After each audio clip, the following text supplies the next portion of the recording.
দেশে প্রবাসী আয়ের প্রবাহে আবারও ঊর্ধ্বমুখী প্রবণতা দেখাচ্ছে।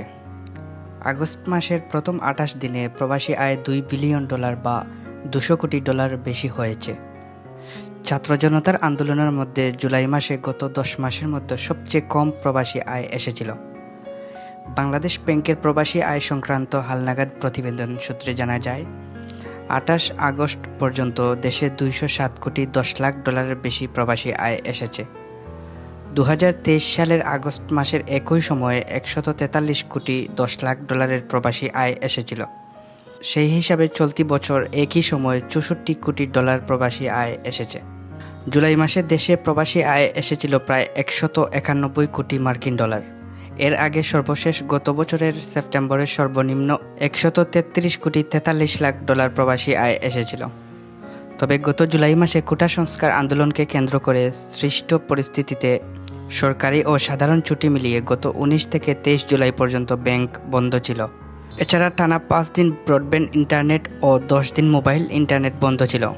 এ কারণে দেশের ব্যাংকগুলোর সঙ্গে বৈদেশিক লেনদেন প্রায় বন্ধ হয়ে যায়।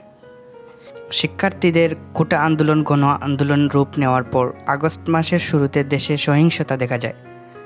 এরপর 5 আগস্ট শেখ হাসিনা প্রধানমন্ত্রীর পদ থেকে ছেড়ে পদত্যাগ করেন।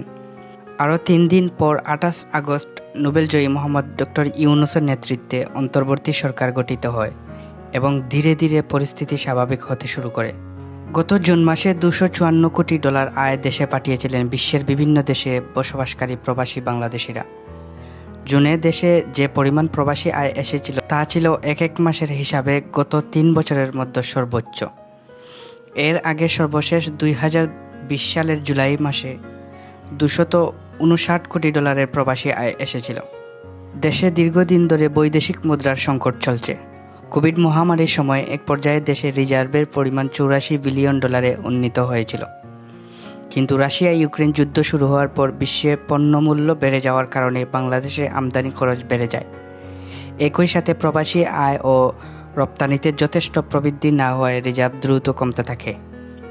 সংকট কাটাতে ও রিজার্ভ বাড়াতে প্রবাসী আয় সহ বিদেশ থেকে অর্থ আনতে নানা ধরনের পদক্ষেপ নিয়েছে কেন্দ্রীয় ব্যাংক।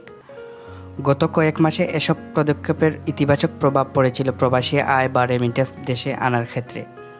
তবে জুলাই মাসে সেই ধারায় কিছুটা ছন্দপতন হয়।